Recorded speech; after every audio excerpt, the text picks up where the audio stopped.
UP में क्यों हारी बीजेपी? एक सवाल जो सबको कर रहा है परेशान। हर कोई इस सवाल का जवाब जानना चाहता है कि जिस यूपी के लिए योगी आदित्यनाथ ने जी जान से मेहनत की, जिस यूपी की योगी ने काया पलट दी और जिस यूपी में माफियाओं के आतंक का खात्मा कर दिया, उसी यूपी की जनता ने बीजेपी को धोखा क्यों दिया? कयास तो कई लगाए जा रहे हैं। कोई योगी आदित्यनाथ को जिम्मेदार बता रहा है तो कोई बीजेपी की रणनीतियों को। हद तो तब हो गई कि जिस योगी ने बीजेपी और यूपी को इतना पावरफुल बनाया, उसकी हार का जिम्मेदार खुद उन्हीं के मत्थे मरा जाने लगा। लेकिन सच क्या है वो किसी को नहीं पता। लेकिन अब इस सच से पर्दा उठ गया है। इस रिपोर्ट में आपके सारे सवालों के जवाब मिल जाएंगे, क्योंकि यूपी में बीजेपी की हार का सही कारण अब सबके सामने आ गया है। खुद पार्टी ने अब इसको लेकर समीक्षा बैठक की है और ऐसे ऐसे कारण बताए हैं जिसे जानकर आप दंग रह जाएंगे। क्योंकि जब आपको पता चलेगा कि बीजेपी के यूपी में हारने का क्या रीजन है, तो आप यकीन ही नहीं कर पाएंगे कि ऐसा भी हो सकता है। खुद पार्टी को भी यकीन नहीं हो रहा है कि इस बार यूपी में इतना बड़ा खेल कैसे हुआ, और इस वजह से पार्टी लगातार इस पर नजर बनाए हुए है और हार की वजह जानने की कोशिश में जी जान से जुटी हुई है। क्योंकि ये वही यूपी है जिसने बीजेपी को लगातार 2 बार सत्ता की बुलंदी तक पहुंचाया। हालांकि इस बार के चुनाव में ये फ्लॉप रहा। सपा कांग्रेस के गठबंधन ने बीजेपी और उसके सहयोगी दलों के विजय रथ को सूबे की कुल 80 सीटों में से आधे से भी कम सीटों पर रोक दिया। 80 में 80 का नारा देकर चुनाव में उतरी बीजेपी केवल 33 सीटों पर ही सिमट गई, जबकि इससे पहले 2 लोकसभा चुनाव 2014 और 2019 में बीजेपी को 71 और 62 सीटों पर जीत मिली थी।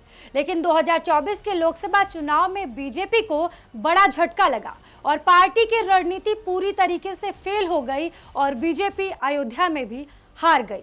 इसके चलते ही बीजेपी अपने दम पर पूर्ण बहुमत का जादुई आंकड़ा हासिल नहीं कर सकी।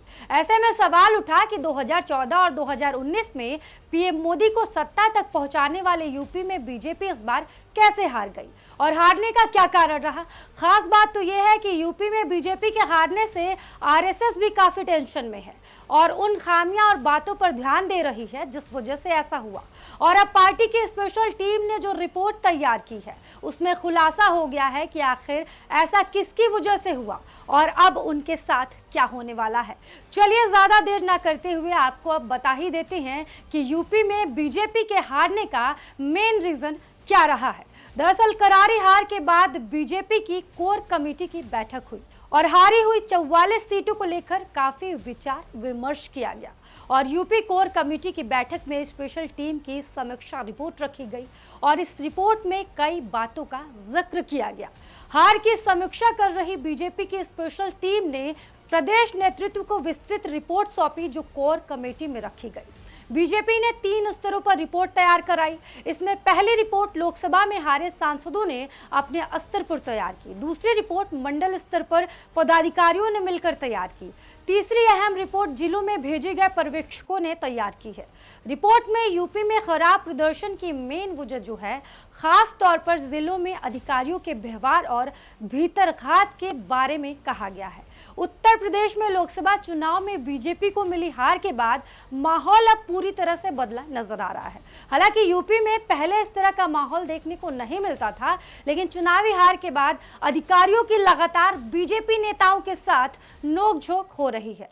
इसके अलावा साल 2022 में बीजेपी ने लगभग 80 विधायकों के टिकट काटे थे। रिपोर्ट में इस बात का भी जिक्र किया गया है कि विधायकों ने लोकसभा कैंडिडेट के खिलाफ माहौल बनाया था। कई विधानसभाओं में विधायकों की निष्क्रियता से भी पार्टी को खासा नुकसान हुआ है। ऐसे विधायकों का पार्टी ने पूरा खाका तैयार कर लिया है। सहयोगी दलों ने भी विधायकों की भूमिका को लेकर अपनी रिपोर्ट दी है। हालांकि जिन बीजेपी के विधायकों ने पार्टी में रहकर भीतरघात किया है उनको बख्शा नहीं जाएगा। वो अब बीजेपी के रडार पर है। आगामी विधानसभा चुनाव में करीब 100 बीजेपी विधायकों के टिकट अब काट दिए जाएंगे। जातीय समीकरण पक्ष में होने के बावजूद कई विधायक अपनी ही सीट पर नहीं जिता पाए, कई विधायक तो एक्टिव ही नहीं थे, काम करने पर किसी का ध्यान ही नहीं था और ऐसे विधायकों का पूरा ब्यौरा तैयार कर लिया गया है। सहयोगी दलों ने विधायकों की भूमिका को लेकर अपनी तरफ से जो भी संभव हो वो रिपोर्ट सौंप दी है और 2029 के चुनाव में इन बातों को ध्यान में रखकर ही पार्टी अब टिकट काटेगी।